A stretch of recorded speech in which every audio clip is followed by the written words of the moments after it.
สวัสดีค่ะพ่อแม่พี่น้องสวัสดีFCทุกท่านเนาะค่ะกลับมาพบมาพอกับเจตาพารวยคือเก่าค่ะในทางช่อง YouTube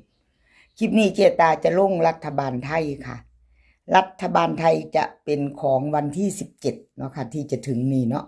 เหลืออีก3-4มื้อค่ะพี่น้องรัฐบาลไทยเห็นอยู่นี่ประวัติของรับสายด่วนค่ะวันที่2ที่ผ่านมาเนาะค่ะวันที่2รัฐบาลไทยที่ผ่านมารับสายด่วนวิ่งรูดเข้าไป3ตัว706ค่ะล่าง16ของรับสายด่วนแนวทางเพิ่นเข้าไป16ตรงๆเลยค่ะตรงๆไม่ได้กลับ16รับสายด่วนรัฐบาลไทยที่ผ่านมาพี่น้องที่ผ่านมาวันที่2เนาะFC มีไผใดไผตามบ่เนาะรัฐบาลไทยนี่ก็2อาทิตย์ออกเทื่อนึงเนาะพี่น้องเจตาก็มีประวัติให้เบิ่งงวดเดียวค่ะวันที่2แล้วก็จะมาตามวันที่17เนาะค่ะจะออกวันที่17รัฐบาลไทยมาไปลุ้นกันใหม่ไปต่อใครจะไปกับรับสายด่วนรัฐบาลไทยค่ะ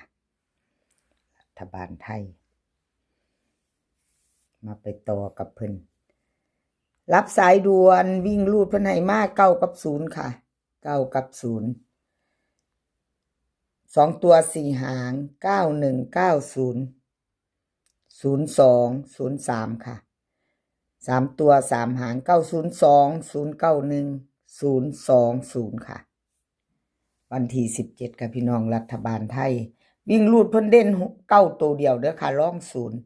2ตัวเน้น2หาง90กับ02ค่ะ3ตัวเน้นหางเดียว902แคปหน้าจอค่ะใครจะไปต่อใครจะไปต่อกับรับสายด่วนรัฐบาลไทยเนาะค่ะ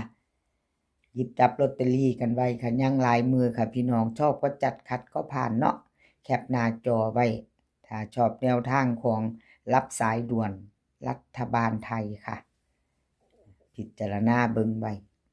ชอบก็จัดขัดก็ผ่านกับขอบคุญขอบคุณรับสายด่วนเด้อค่ะที่ให้แนวทางมาวางทางช่องของเจตาเนาะกับขอบพระคุณเป็นอย่างสูงค่ะไปต่อเลขล็อกอุดรค่ะ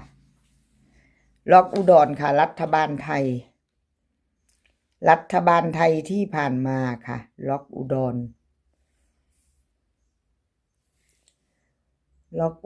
รัฐบาลไทยที่ผ่านมาอันนี้ผิดเด้อพี่น้องเลขล็อกอุดรหลุดไปค่ะพี่น้องหลุดไปไม่เข้าเนาะไม่มาไม่เดินกับขอโทษขออภัยค่ะแทนล็อกอุดรขออภัย FC ทุกท่านเนาะที่เขามารับชมรับฟังบนออก3ตัว706ค่ะ3ตัวรัฐบาลไทยล่าง16ของเพิ่นบ่มีบ่เดินค่ะล็อกอุดรขออภัยแทนเพิ่นเนาะค่ะ FC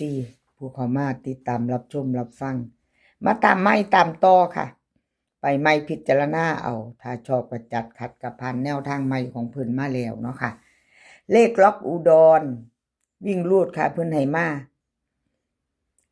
5กับ2 5กับ2ค่ะ2ตัว4หาง58 59 27 28 3ตัวค่ะ527 258 259วิ่งรูดเพิ่นเด่นทอกัน5กับ2เด่นเท่ากัน2ตัวค่ะเน้น59กับ27 3ตัวค่ะ527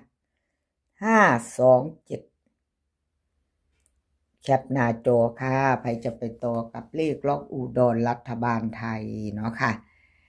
ถ้าชอบก็จัดพิจารณาไว้หยิบจับลอตเตอรี่กันไว้เนาะค่ะพี่น้องยังหลายมือเหลือหลายวันเนาะค่ะเหลือหลายวันรัฐบาลไทยเจตาก็ลงให้ก่อนหลายมืออยู่ค่ะคอยทยอยลงไปมีหลายเซียนวันนี้เป็นวันที่13เนาะค่ะวันที่13ยังอีก4วัน แคปหน้าจอค่ะใครจะไปต่อกับเลขล็อกอุดรแคปหน้าจอแล้วไปต่อเนาะค่ะเลขล็อกโฟกัสของโฟกัสวันที่2ที่ผ่านมาเข้าไปตะตัววิ่งลูดเนาะพี่น้องตัววิ่งตัวลูดเข้าไป1ตัวเลขล็อกโฟกัส3ตัวบน706 16ล่าง2ตัวค่ะเข้าไป6วิ่งตัวเดียว2ตัวไม่เดินเนาะค่ะไม่เดินไม่มา3ตัวไม่เข้าขออภัย FC แทนเลขล็อกโฟกัสเนาะค่ะขออภัยแทนเพิ่นมาไปต่อไปใหม่เนาะกราบขอบคุณเลขล็อกโฟกัสหลายๆค่ะที่ให้แนวทางมาบ้างทางช่องเนาะกราบขอบพระคุณเป็นอย่างสูงเลขทุกตัวเอามาวางเพื่อเป็นแนวทางโปรดใช้วิจารณญาณในการรับชมเป็นอย่างสูงค่ะรับฟังเป็นเพียงแนวทางเนาะค่ะมีเขามีหลุดเนาะเลขล็อกโฟกัส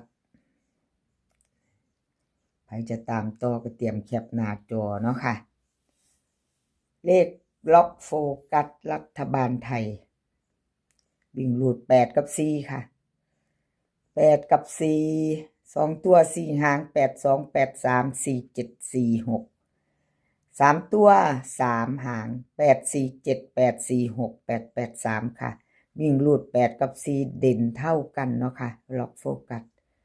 สายวิ่งสายหลุดค่ะแนวทางเพิ่นงามอยู่เด่นเนาะพี่น้อง8 4เนาะมีไผงามคือกับเจตาบ่8 4งามอยู่ค่ะ8 2กับ4 7ค่ะเพิ่นเน้นให้2หาง8 4 7ค่ะ3ตัว1หางเพิ่นเน้นให้ล็อกโฟกัสไปจะตามต่อกับเพิ่นก็เตรียมแคปหน้าจอเนาะค่ะแล้วไปต่อล็อกโฟกัส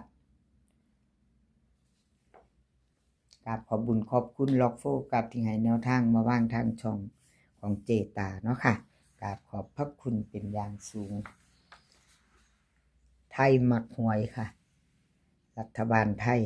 ยมักหวยที่ผ่านมาหลุดไปค่ะกราบขอโทษขออภัยไทยมักหวยค่ะขออภัยแทนขออภัย FC เนาะขอโทษขออภัยแทนไทยมักหวยค่ะที่แนวทางบ่เข้าบ่เดินเนาะค่ะ706 3ตัวบน16ล่างวิ่งลูด2ตัว3ตัวค่ะหลุดไปวันที่2ที่ผ่านมาค่ะหลุดแล้วหลุดเลยวันที่2หลุดไปแล้ววันที่17ค่ะมาใหม่ไปต่อวันที่17มาไปต่อไปใหม่กับไทยมักหวยเนาะไทยมักหวยกับขอบคุณหลายๆที่ให้แนวทางมาบ้างทางช่องของเจตากับขอบพระคุณเป็นอย่างสูงค่ะเอามาลุ้นต่อไปใหม่กับเพิ่นเนาะมีเวลาหลายมือค่ะมีเวลาหลายมือไปใหม่กับเพิ่นไทยมักหวยไทยมักหวยวิ่งลูดค่ะ7กับ3 7กับ3เนาะค่ะ2ตัว4หางค่ะ2ตัว4หาง7 4 7 3 3 5 3 4ค่ะ3ตัว3หาง7 3 5 7 3 4 7 7 3วันที่17เด้อค่ะรัฐบาลไทยออกงวดนี้วิ่งลูด7กับ3เด่นเท่ากันวงกลมให้2ตัวเท่ากันค่ะเน้น7 4กับ3 5 2หาง2ตัวค่ะไทยมักหวยเน้นให้2หาง2ตัว3ตัวเน้นหางเดียวค่ะ3 7 4เอาแคปหน้าจอค่ะใครจะไปต่อกับเพิ่นรัฐบาลไทยเหลืออีก4มือค่ะรัฐบาลไทยจะออกเนาะเลขทุกตัวก็เป็นเพียงแนวทางเนาะค่ะรับชมรับฟังเป็นเพียงแนวทางกับขอบคุณไทยมักหวยที่ให้แนวทางมาว่างทางช่องหลายๆค่ะกับขอบพระคุณเป็นอย่างสูงคลิปนี้ก็ขอให้พี่น้องโชคดีกับรัฐบาลไทยวันที่17ค่ะให้โชคดีกันทุกคน มื้อนี้ก็ขอให้มีความสุขขอให้สุขภาพร่างกายแข็งแรงกันค่ะหนาวพี่น้องลมหนาวมาส่งหนาวทุกมื้อดูแลสุขภาพกันเนาะค่ะสุขภาพย่อมมาก่อนเสมอเดินทางไปไสก็ขอให้ปลอดภัยค่ะเดินทางไปขอให้มีโชคกลับมาขอให้มีชัยคลิปหน้าพ้อกันใหม่ค่ะคลิปนี้ก็สวัสดีค่ะ